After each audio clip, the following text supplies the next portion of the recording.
საშინაო სკოლის გაკვეთილებს წარმოგიდგენთ კომპანია Silknet.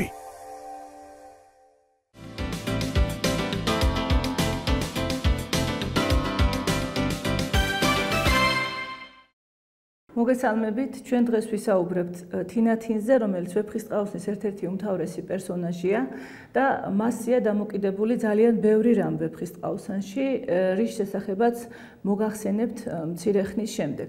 თინათინი მამის მხოლოდ შობილი ასულია და რამდენადაც იგი მეფის ასულია და შესაბამისად შემდგომ მეფობაც მოუწევს, ამიტომ მას ვეფხისტყაოსანში ასულად და ძედ მიიჩნევენ. სწორედ ასე მოიხსენიებს ხოლმე მას როსტევანი ასული და ჩემი ძეო.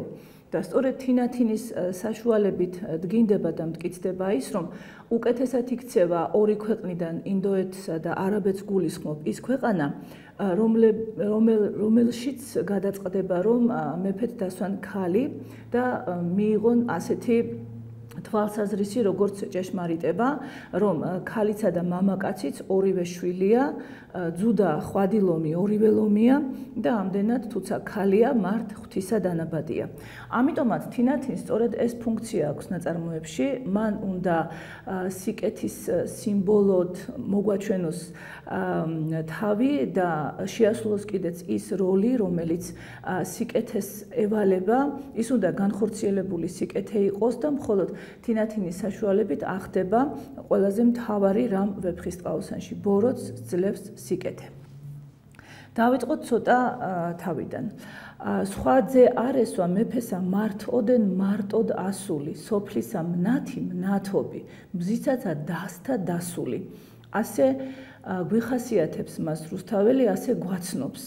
იგი არის სოფლის მნათი მნათობი, ანუ მზეს ედარება და ძალიან ხშირად მზესაც კი ჯობია ხოლმე იგი, განსაკუთრებით როცა ავთანდილი ფიქრობს მასზე და მას ახასიათებს, იგი მზის დასის წევრია და ისეთივე ძვირფასია ყველასთვის, ირგვლივ მყოფთათვის, ისეთივე თბილი, კეთილი და ალერსიანი, როგორიც არის მზე. თანაც ვეფხისტყაოსნის მიხედვით, თუ მზე ჩაგვისვენდება და ბნელში დავსხდებით, ეს ქვეყანას უდიდეს უბედურებას მოუტანს. ვარდი რომ დაჭკნება, ახალი ვარდი თუ არ აყვავდება, ქვეყანა მოიწყენს, რადგან საბაღნარო აღარ იქნება. თინათინი როგორც მეფისასული და ღირსეული ქალი სწორედ ვარდია, რომელმაც ქვეყანა უნდა ისევ საბაღნაროს დაამსგავსოს და სწორედ მზეა, რომელიც ჩასვენებული მზის ნაცვლად უნდა ამოვიდეს და ქვეყანაში ისევ შემოიტანოს სინათლე, რადგან რაღაცა იგი სინათლე, რასაც აახლავს ბნელია. ანუ როცა მეფე მოხუცებულია, ასაკოვანია, როსტევანი თავის თავზე სწორედ ასე ამბობს. ეს არის ის ხანა, როცა ქვეყანაში ბნელდება, როცა ქვეყანაში მეფე უკვე აღარ ვარგა, ასე ვთქვათ, ანუ ვეღარ ასრულებს იგი თავის დანიშნულებასა და თავის მოვალეობას და აქედან გამომდინარე საჭიროა ახალი მზე ამობრწყინდეს და აი ამ მზეთ მიიჩნევს როგორც ვაზირთა საზოგადოება, ისე თვითონ მეფე როსტევანი თავის ქალიშვილს თინათინს. მისი სახელი თინათინ არს ასე საცოდნარია, რა გაიზარდა გაივსო, მზე მისგან საწუნარია, ამბობს რუსთაველი.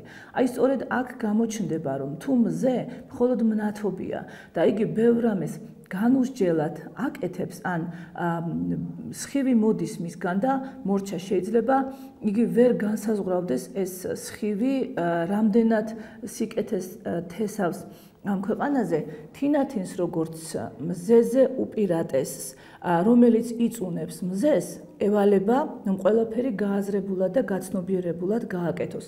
ამიტომაც ეუბნება მას როსტევანი, რომ შენ ხარ მეფე და უნდა იყო ქალი წყნარი და ცნობილი და რომ მის სიბრძნეზე ძალიან ბევრი რამ არის დამოკიდებული.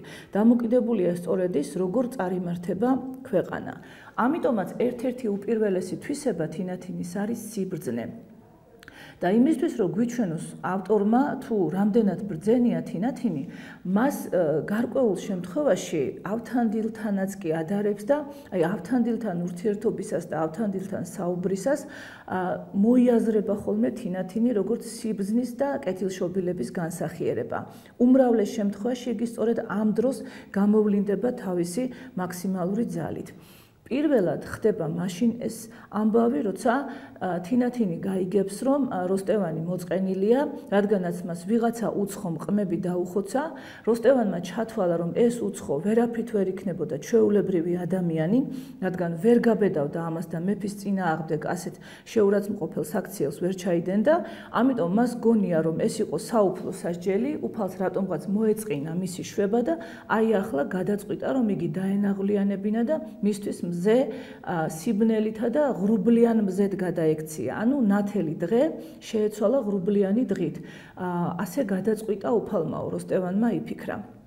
შესაბამისად, როსტევანს სჭირდება ნუგეში, რადგან მან არ იცის, როგორ უნდა იცხოვროს ხვალ, იმიტომ რომ თუ კი მას მომდურებული ჰყავს უფალი, იგულისხმება, რომ კვლავ რაღაცა სასჯელს უნდა მოელოდეს და უფლისაგან აღარ მოვა წყალობა, თუ კი იგი საქმეს არ გამოასწორებს. ამიტომაც ძალიან მოიწყინა მან, რადგან არ იცის ისეთი რა უნდა გააკეთოს, ან რა გააკეთა, რის გამოც უფალსა და მას შორის ჰარმონიული ურთიერთობა დაირღვა.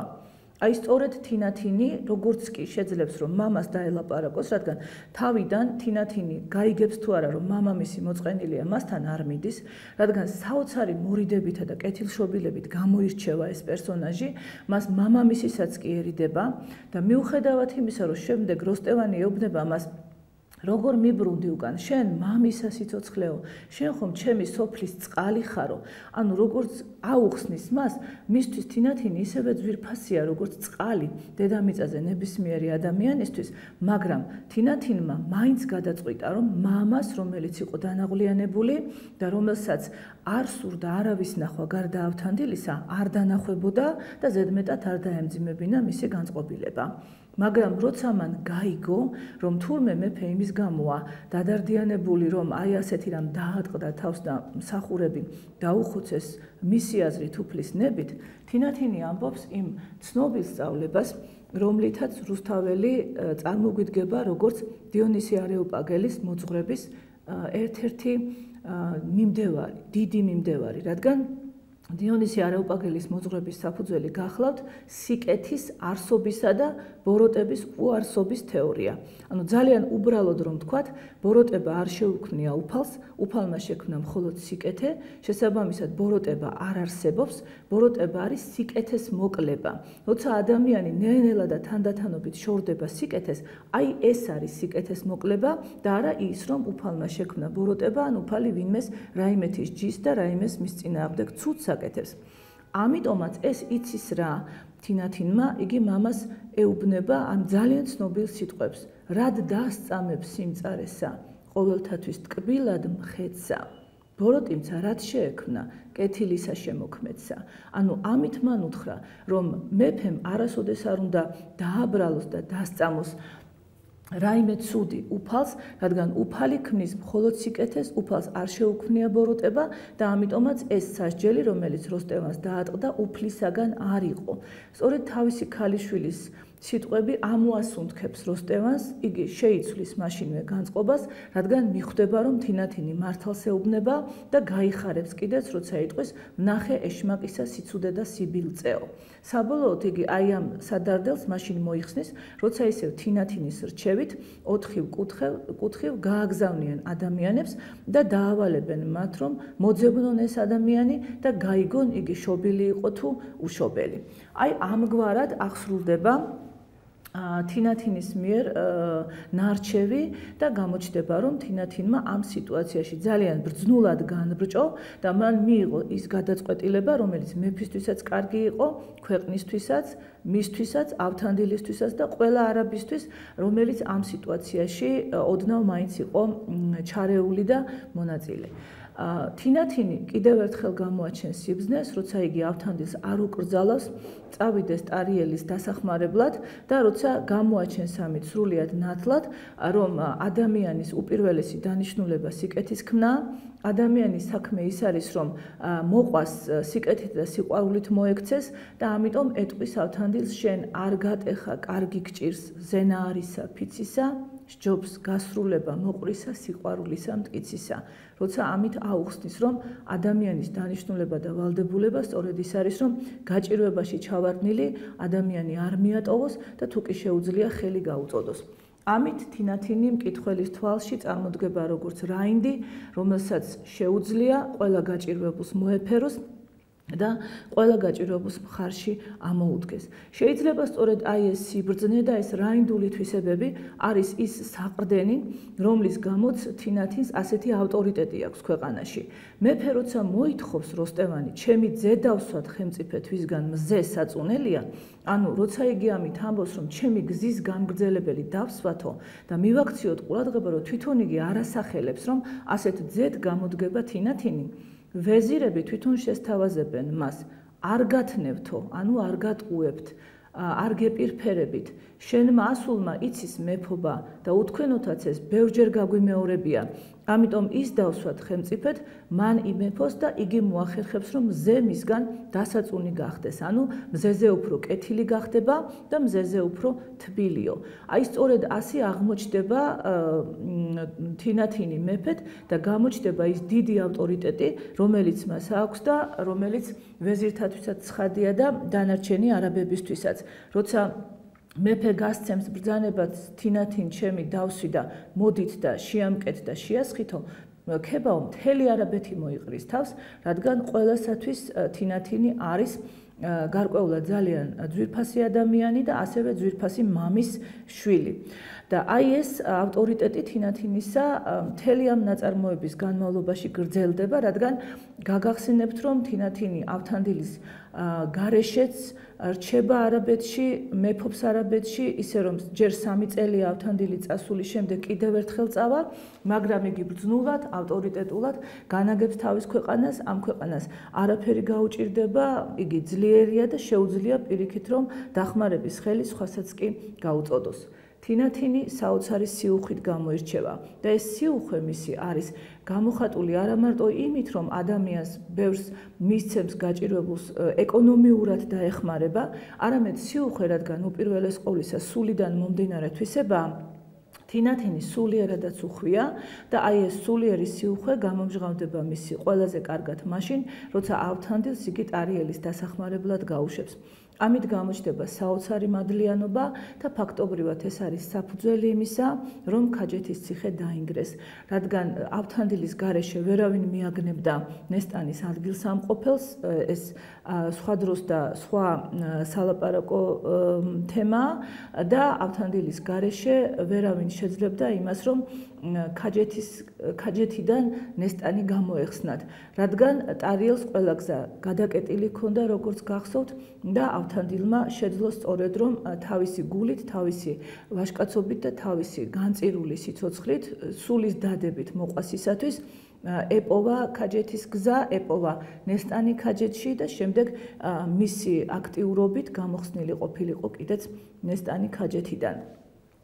აი ეს განსაკუთრებული მადლიანობა თინათინისა გამოჩნდება სწორედ მაშინ, როცა იგი ავთანდილს არ აბრკოლებს ქაჯეთში საომრად წასვლისგან, თუმცა მას შეეძლო როგორც მეფეს ეთქვა ამის პასალარისთვის, რომ არ შეიძლება ერთი კაცის გამო მთელი ქვეყნის ინტერესები გაწირო, მაგრამ თინათინმა ეს არ გააკეთა და როდესაც თინათინმა ავთანდილი გაუშვა და ასეთი დამოძღვრა მისცა, ეს ერთგვარად გახლდათ ის გზის ჩვენება და ცხონების გზის დასახვა ადამიანისათვის, რომელიც როგორც წესი წმინდანთა ფუნქცია და მოვალეობაა და არსებობს ასეთი ხატიც ოდიგიტრია ღვთისმშობელი, ანუ ოდიგიტრია ნიშნავს გზის მაჩვენებელ დედას, რადგან ღვთისმშობელი გვაჩვენებს სწორედ გზას ცხონებისა.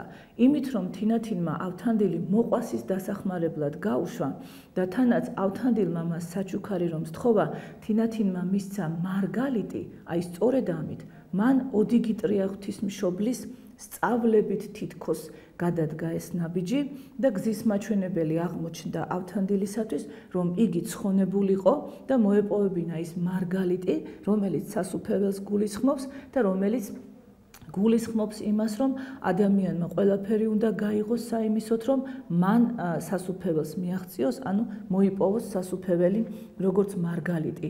თინათინისგან ასეთი გზის ჩვენება ავთანდილისათვის ყველაზე დადებითი ნაბიჯი იყო, რომელიც კი შეიძლებოდა აი ამ მადლიან პერსონაჟს გადაედგა, რომლის გარეშეც, როგორც უკვე გითხარით, ქაჯეთის ციხე ვერ დაინგრეოდა და ნესტანი და ტარიელი მარადიულად უბედურნი დარჩებოდნენ. თინათინი გარდა იმისა, რომ არის ძედა ასული და არის ასეთი მადლიანი, არის კიდევ იდეალური მიჯნური და თავისი სიტყვის პატრონი, რადგან ესეც მისი ერთ-ერთი უმნიშვნელოვანესი თვისებაა. თინათინი გაბედული ქალბატონი პირველი თვითონ უმჟღავნებს ავთანდილს სიყვარულს, რადგან მან იცის თავისი დიდი ტაქტით, რომ ავთანდილი როგორც ამირსპასალარი მას, ანუ უკვე მეფე ქალს ვერასოდეს შეძლებს და ვერ შეჰკადრებს თავისი სიყვარულის შესახებ, ამიტომ თინათინი პირველი თვითონ გამოუტყდება ავთანდილს და აქვე აღმოჩნდება, რომ თინათინი არის არა მხოლოდ ტაქტიანი ადამიანი და კეთილი, არამედ ის საოცრად ერთგული მიჯნურია. რადგან იგი ავთანდილს აძლევს სწორედ პირობას, რომ რაც უნდა მოხდეს, როგორც გინდა შეიცვალოს მისი პირობები, იგი არ გაჰყვება არავის ცოლად და მარადიულად იქნება ავთანდილის ერთგული. ავთანდილი სწორედ ამიტომ ევედრება ხოლმე ღმერთს, რომ არ აღმოიფხვრას ის სიყვარული, რომელიც თინათინმა დათესა და რომელიც თვითონ ავთანდილისთვის არის წყარო სიცოცხლისა. აი სწორედ ამას ეუბნება ავთანდილი, როცა თინათინს მადლობას უხდის მისთვის სიცოცხლის გაწამებისათვის. ანუ თინათინის ეს წამი, როცა თინათინისგან ნაჩუქარი წამი, როცა იგი ავთანდილს სიყვარულში გამოუტყდა, ავთანდილისთვის იყო მთელი მისი დანარჩენი ცხოვრების დასაყრდენი და მთელი სიცოცხლე მას აი ამ წამზე ჰქონდა აწყობილი და ამ წამისთვის მომართული. თინათინი ბოლომდე ასრულებს თავის სიტყვას, ის მართლაც ძალიან ღირსეული, ერთგული ადამიანია და შეიძლება კიდევ ერთი აუცილებელი ნიშანი თვისებაც ვთქვათ თინათინის. ეს გახლავთ, რომ ის ავთანდილს ერთი რამითაც გავს. ორივე მათგანი არასოდეს კარგავს იმედს, რა ვითარებაშიც გინდა აღმოჩნდეს და ორივე მათგანი ცდილობს საქმე მოაგვაროს და გამოსავალი იპოვოს. თინათინი მშვენივრად პოულობს გამოსავალს, როცა სურს, რომ ავთანდილი გაუშვას და ეს უცხო მოყმე მოაძებნინოს. შემდეგაც იგი აგვარებს საქმეს იმით, რომ ავთანდილს ხელახლა უშვებს და არაბრკოლებს და ავთანდილიც დაჯილდოვებული ამავე თვისებით, რადგან არის ახერხებენ ისინი, რომ ერთმანეთის მხარდამხარ ყოფნითა და დგომით ღირსეულად და სწორად მართონ ის ამბები და მოვლენები, რომლებიც მათ თავს გადახდება ხოლმე წუთისოფელში. ამიტომ მათ წუთისოფელი ვერ ატარებს თავის ჭკუაზე, ისინი ძლიერნი არიან, ისინი მადლიანი არიან და დასახულია ის გზა, რომლითაც სიკეთესაც უხვად ჩადიან და რომლითაც ცხონებისაკენ მიისწრაფიან. ასეთია თინათინი, მზე, ვარდი, ღირსეული, მადლიანი და ოდიგიტრია ღვთისმშობელი ვით ბრძენი. გმადლობთ ყურადღებისთვის.